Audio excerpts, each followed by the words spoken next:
Hello అండి. నేను మా అమ్మ అయితే ఈరోజు అరుణాచలం నుంచి శ్రీపురం గోల్డెన్ టెంపుల్‌కయితే వెళ్తున్నామండి. ఇంకా మేము రూమ్ నుంచి ఆటోలో అయితే స్టార్ట్ అయిపోయాము.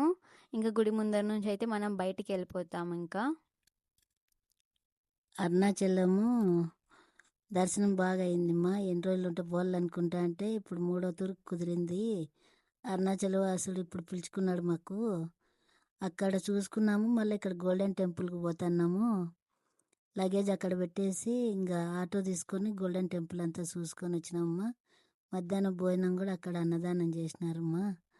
బాగుంది. ఇంకా నేను మా అమ్మ అయితే కనుక ఆఫ్టర్‌నూన్ టైంకయితే స్టేషన్‌కి రీచ్ అయ్యామండి. మాకు 11:00 వచ్చేసి ట్రైన్ రావాలి. ఇంకా వెయిట్ చేస్తూ ఉన్నాం దానికోసం.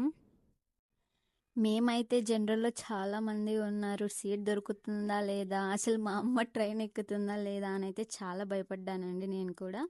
కానీ దేవుని దయ వల్ల వచ్చేసి మాకైతే ట్రైన్ సీట్ దొరికింది. అండ్ ట్రైన్ కూడా చాలా ఖాళీగా ఉంది. సో, మేము కొంతసేపు పడుకున్నాము, కొంతసేపు కూర్చున్నాము. జాలీగా అయితే శ్రీపురం గోల్డెన్ టెంపుల్ రీచ్ అయిపోయాము. మనం ఇక్కడికి రావాలంటే స్టేషన్ నుంచి మనకి టెంపుల్‌కి 50 రూపీస్ అయితే ఛార్జ్ చేస్తారండి షేర్ ఆటోలో వస్తే. మనకి డైరెక్ట్ ఇక్కడ టెంపుల్ ముందర అయితే డ్రాప్ చేస్తారండి. నేను చెప్తున్నాను మా అమ్మకి, లోపలికి వెళ్ళగానే ఫస్ట్ లగేజెస్ పెట్టాలి మనము. ఎందుకంటే నేను ఆల్రెడీ టెంపుల్ విజిట్ చేశాను. సో, నాకు కొంచెం ఐడియా ఉంది. సో, లోపలికి వెళ్ళగానే ఫస్ట్ నేను లగేజ్ బ్యాగ్స్ అయితే లోపల పెట్టేశాను. 10 రూపీస్ అలా ఛార్జ్ చేశారు. తర్వాత ఇక్కడ అన్నదానం చేస్తున్నారంట. అందుకే అన్నదానంకి అయితే వెళ్ళామండి. సేమ్ మన తిరుపతిలో ఎలాగైతే కనుక మనకి అన్నదానంకి ఒక అంత నీట్‌గా ప్రాపర్‌గా మెయింటైన్ చేస్తారో, సేమ్ అలాగే ఇక్కడ కూడా మెయింటైన్ చేశారండి. అన్నం, పప్పు, మజ్జిగ, పెరుగన్నం అన్నీ నీట్‌గా అయితే పెట్టారు. కడుపు నిండా నేను, మా అమ్మ అయితే కనుక మొత్తం ఖాళీ చేసి తినేసాము. అండ్ తర్వాత మాకు టైం ఉండే, ఎందుకంటే మధ్యాహ్నమే రీచ్ అయిపోయాము. కానీ మేము నైట్ వ్యూకి వెళ్ళాలి అనుకున్నాం కాబట్టి, సో, టైం ఉందనేసి అలా ఇలా కొంతసేపు అయితే స్పెండ్ చేసేసాము. అండ్ మనకి ఏం కావాలన్నా ఇక్కడ ఒక హెల్ప్ డెస్క్ అనేది ఉంటుంది. మన తెలుగు వాళ్ళు, తమిళ్ వాళ్ళు, హిందీ వాళ్ళు అందరూ ఉంటారు. ఏ లాంగ్వేజ్ వాళ్ళైనా సరే మనం వెళ్ళి నీట్‌గా మాట్లాడితే వాళ్ళు ప్రతిదీ మనకైతే ఇన్ఫర్మేషన్ ఇస్తారు. ఇంకా లేట్ అవుతుంది, ఒక 5:00 అలా అవుతుంది అన్నప్పుడు మేము ఇంకా వెళ్ళి ఫ్రెష్ అప్ అయితే అయ్యాము. ఫ్రెష్ అప్ అవ్వడానికి మనకి ఇటు సైడ్ గుడిలోకి ఎంటర్ అవ్వగానే రైట్ సైడ్ మనకి వచ్చేసి రెస్ట్ రూమ్స్ అయితే ఉంటాయండి. మనం దాంట్లోకి వెళ్ళేసి ఫ్రెష్ అప్ అయిపోవచ్చు. ఇవి వచ్చేసి లగేజ్ కౌంటర్స్, మొబైల్ కౌంటర్స్ అండి. ఎండాకాలం కదా, సో చాలా అంటే చాలా ఎండ ఉందండి తమిళనాడులో. అందరి కాళ్ళు ఒక్కసారి పెట్టాక కూడా కాలు కాలిపోతుంది. అంత ఎండ అయితే ఇప్పుడు అక్కడ ఉంది. సో, ఆల్మోస్ట్ 5:00 వరకు వెయిట్ చేసి మేము బగ్గీలో అయితే వెళ్ళామండి. ఎందుకంటే ఒక 2.5 కిలోమీటర్స్ దాకా ఉంటుంది. అంతవరకు మా అమ్మ నడుస్తారో లేదో అనేసి నేను బగ్గీలో తీసుకెళ్ళాను. దర్శనం అయితే మాకు అమ్మవారి ముందర ఒక 5 మినిట్స్ దాకా కూర్చోపెట్టారండి. 300 రూపీస్ తీసుకొని వెళ్ళాం. దర్శనం బాగా జరిగింది.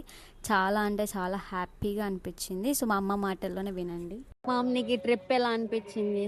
బాగుంది. ఈ ట్రిప్ గురించి ఏమని చెప్పదలుచుకున్నావా? కూతురు బాగానే పిలుచుకొచ్చి బాగా చూపించింది. ఎక్కడ కింద పడుకోకుండా మొత్తం చూసుకోండి. ఇంకేమని చెప్పాలనుకుంటున్నావా? బాగా అయింది. ఈడ గోల్డెన్ టెంపుల్ బాగా అయింది, ఆడ అరుణాచలం బాగా అయింది దర్శనం. అరుణాచలంలో ఎలా అనిపించింది? అంత ఎలా ఉంది? బాగుంది. ఇంకేమని చెప్పు, బాగుంది కాకుండా. ఆ?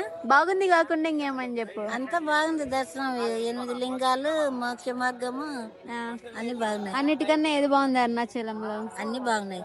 ఒకటి చెప్పమంటే ఏం చెప్తావు? ఒకటనే రేపుతో అన్ని బాగున్నప్పుడు ఒక్కటి చెప్పు. అన్ని బాగున్నాయి. ఒక్కటి చెప్పు, ఏది బాగుందో. ఒకటి లింగం బాగుంది, ఓ లింగం బాగాలేదనే కాదు అట్లని కదా. కాదు, నార్మల్గా అరుణాచలం మొత్తానికి ఏం నచ్చింది నీకు? అరుణాచలంలోన లోపల గర్భగుడిలో ఉండే దేవుడా? దేవుడు శివలింగం బాగుంది. ఇంకా రౌండ్ చేసిన శివలింగాల కన్నా లోపల ఉండే గర్భగుడిలో ఉండే శివలింగం బాగుంది గొప్పగా. ఇంకా ఇంకంతే. గోల్డెన్ టెంపుల్ బాగుంది, అరుణాచలం బాగుంది. గోల్డెన్ టెంపుల్ చూసినప్పుడు ఏమనిపించింది?